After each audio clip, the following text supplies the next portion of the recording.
Bonjour à tous, merci d'avoir cliqué sur cette vidéo. Vous êtes toujours les bienvenus sur ma chaîne. Avant de regarder cette vidéo, veuillez vous abonner. Merci à vous. As-tu l'impression qu'il y a un plafond financier invisible que tu n'arrives jamais à dépasser?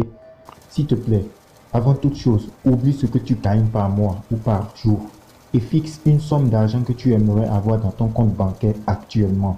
Vois-tu? Plusieurs d'entre vous ont du mal à concevoir le fait que vous pouvez avoir n'importe quelle somme d'argent que vous désirez. Vous pensez que vous n'aurez uniquement que ce que vous méritez.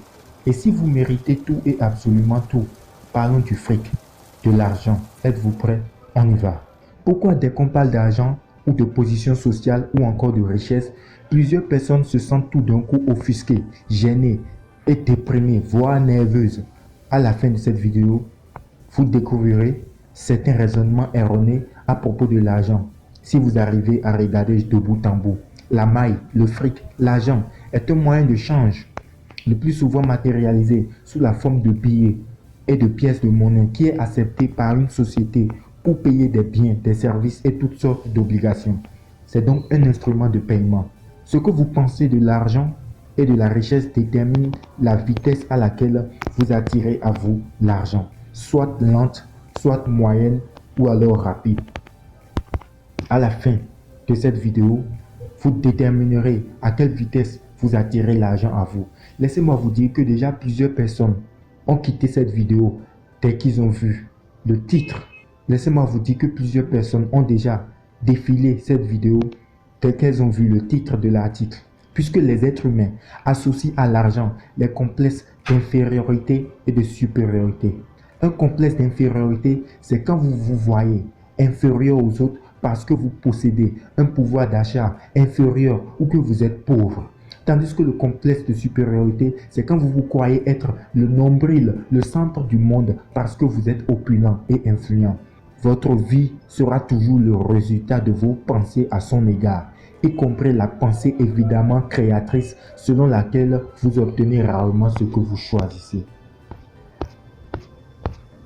Je vais vous lire la conversation d'un homme de Dieu. Cet homme s'appelle Neil Donald Walsh et il pose des questions à Dieu à travers son livre Conversation avec Dieu. Il dit, voici ma question.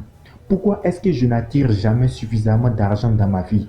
Suis-je destiné à économiser sur tout et à tout jamais? Qu'est-ce qui m'empêche de réaliser mon plein potentiel à cet égard?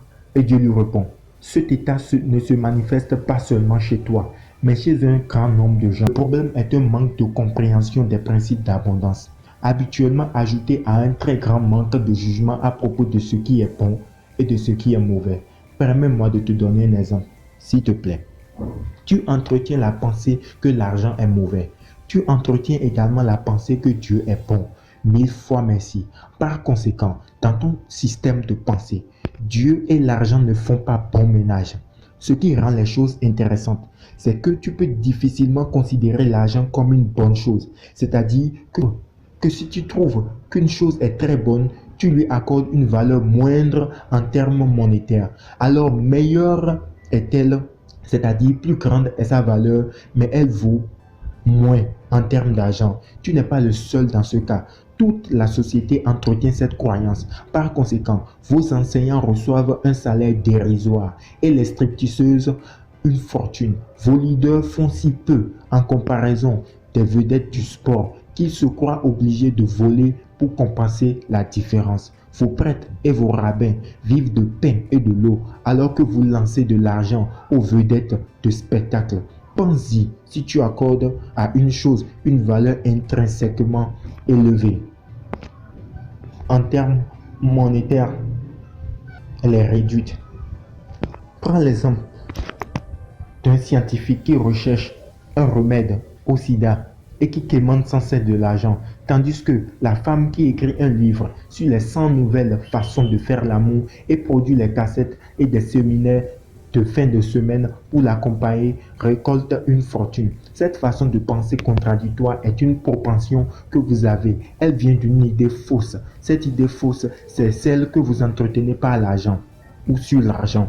Vous aimez l'argent, mais vous dites que c'est la racine de tout mal. Vous l'adorez, mais vous l'appelez fric. Vous dites qu'une personne est salement riche. Et si une personne devient vraiment riche en faisant de bonnes choses, elle devient immédiatement suspecte. Vous dites que c'est mauvais. Ainsi, le médecin ne doit pas gagner trop d'argent, à moins d'apprendre à être discret sur ce point. Et un pasteur, oh là, il vaudrait mieux pour lui ou pour elle qui ne gagne ou qu'elle ne gagne pas beaucoup d'argent, en prenant pour acquis que vous laisseriez une femme être pasteur. Sinon, il ou elle aura à coup sûr des problèmes. Tu vois, dans ton esprit, une personne qui choisit la vocation la plus élevée doit être la moins bien payée. Oui, tout à fait. Pense-y comme il le faut, car c'est une idée complètement fausse. Je croyais que le bien et le mal n'existaient pas. C'est vrai, il n'y a que ce qui te sert et ce qui ne te sert pas. Les termes bons et mauvais sont relatifs. Et les seules fois où je les utilise, c'est ainsi. Dans ce cas-ci, en relation avec ce qui te sert par rapport à ce que tu dis vouloir. Tes idées sur l'argent sont fausses. Rappelle-toi, tes pensées sont créatives. Alors si tu crois que l'argent est mauvais, mais que tu te crois bon, eh bien, tu peux voir le conflit. Alors toi, en particulier mon fils, tu agis carrément en fonction de cette conscience collective. Pour la plupart des gens, le conflit n'est pas aussi énorme que le tien. Comme la plupart des gens font des choses qu'ils détestent pour gagner leur vie, ils n'ont pas d'objection à recevoir de l'argent en retour. Un mal pour un mal, pour ainsi dire. Mais toi, tu aimes ce que tu fais de ta vie. Donc tu ne peux accepter recevoir de grosses sommes d'argent en échange de tes services. Et tu crois que cela serait dans ton système de pensée inacceptable à tes yeux. Tu préférerais crever de faim plutôt que de recevoir du fric pour un pur service. Comme si d'une certaine façon le service perdait sa pureté si tu recevais de l'argent en échange.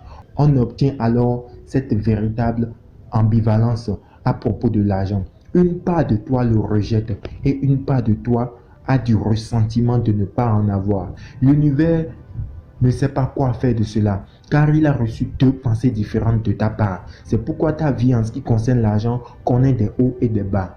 Car tu vas en haut, en bas à propos de l'argent. Ton point de vue n'est pas clair. Tu n'es pas vraiment certain de ce qui est vrai pour toi. Et l'univers n'est qu'une grande photocopieuse. Elle ne produit que des copies multiples de tes pensées. Par conséquent, il n'y a qu'une seule façon de changer tout cela. Tu dois changer l'idée que tu t'en fais, l'idée que tu te fais de l'argent.